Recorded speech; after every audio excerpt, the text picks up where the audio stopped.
దేవుడే చెప్పాడు, మనమందరం ఎవరంట? సజీవమైన. మరి నువ్వు సజీవమైన రాయో, బ్రతికున్న రాయో, చచ్చిపోయిన రాయో నువ్వే చూసుకో. బైబిల్ గ్రంథంలో దేవుడు రాళ్లను వాడుకున్నాడు. యాకోబు బెర్షెబాకు చేరాడు. ఆ రాత్రి తలగడకు ఒక రాయిని తీసుకున్నాడు. చెప్పాలి. ఆ రాయి దర్శనమిచ్చింది. ఆ రాయి మీద నూనె పోసాడు. ఆ రాయికి నీ పరలోక రాజ్యానికి నిచ్చెన ఏర్పరచబడ్డది. సత్యమైన రాయి. ప్రభు కూడా యాకోబుతో మాట్లాడాడు, నువ్వు ఎక్కడికి రాయి వేసి ప్రార్థన చేసావో మరలా అక్కడికి వెళ్ళి నాకు మందిరాన్ని కట్టు, నువ్వు లేచి బేతేలుకు వెళ్ళు అని ప్రభు వారు చెప్పారు. ఇది సత్యమైన రాయా, సత్యమైన రాయా? దావీదు 5 రాళ్ళు తీసుకున్నాడు. అందులో ఒక రాయిని గొలుసులో పెట్టుకున్నాడు. ఇప్పుడు ఆ రాయి సత్యమైన రాయా, చచ్చిపోయిన రాయా? చచ్చిపోయిన రాయి అయితే దావీదు కాదు కదా, అది గొలియాతు కాదు కదా, ఎవరికి తగిలి ఉండేది కాదు, అది ఎక్కువ పోయి ఉండేది. కరెక్ట్ గా గొలియాతుకి ఎక్కడ తగలదు?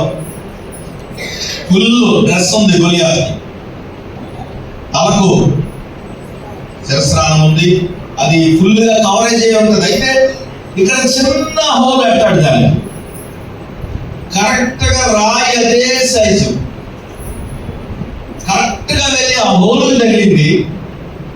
ఆ కన్నం తగిలి అమాంతంగా, ఒకవేళ మనిషి విసిరితే, దావీదు విసిరితే అది తగలకపోతే కానీ అది చేతి సహాయం లేని రాయి, అది సజీవమైన రాయి, అది నిషేధించబడిన రాయి, తలకు మూలరాయి అయింది.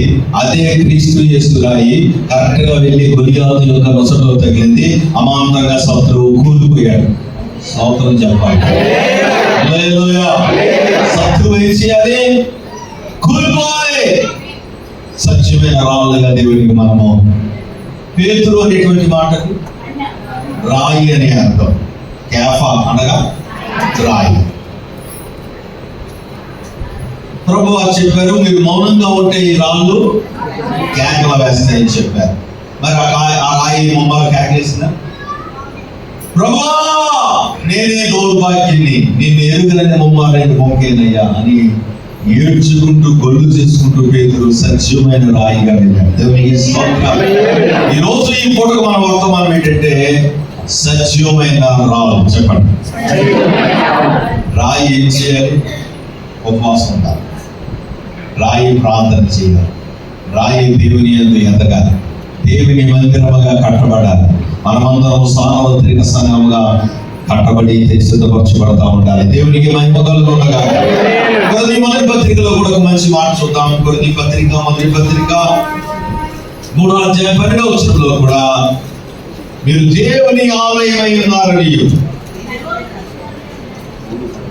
మొదటి పత్రిక 3వ అధ్యాయం 12వ వచనం.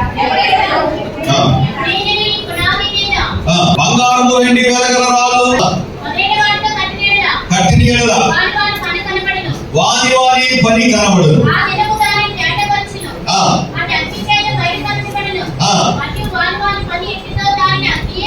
వాని వాని పని ఎట్టిదో అగ్నియే పరీక్షించును. నిన్ను నన్ను పరీక్షించి అగ్ని వంటి దేవుడు. దేవునికి స్తోత్రం. హల్లెలూయా. నిన్న రోజు ఉపవాసం. Very good. మొన్న సంఘానికి వెళ్ళింది. అక్కడ ఏ కూటాలు రాబాయి అన్నాను. ఉపవాసం లాగా నేను పైన వాక్యం చెప్పాను. నాకు 12 గంటలకు ఇచ్చారు, 1 గంటకు ముగించమన్నారు, ముగించాను. కిందకి వెళ్ళాను. ఈ 300 మంది కింద ఉన్నారు. 300 మంది చేతులు ప్లేట్లు వేసినట్టు. ఏ కూటాలు?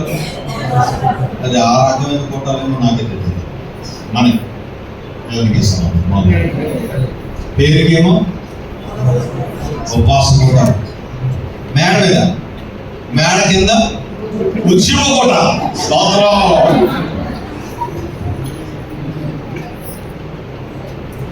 అమలాపురంలో చర్చికి వెళ్తా ఉంటాను నేను ఇప్పుడు కూడా. అంటే కింద నేను ఆవిడ అమ్మ అడుగుతామా, బాగున్నావా? బాగున్నాను బాబయ్య. ఉపవాసం ఏమో నేనేం మాట్లాడలేదు. మేడ మెట్లు ఎక్కుతుంటే అలా బాగుండేది.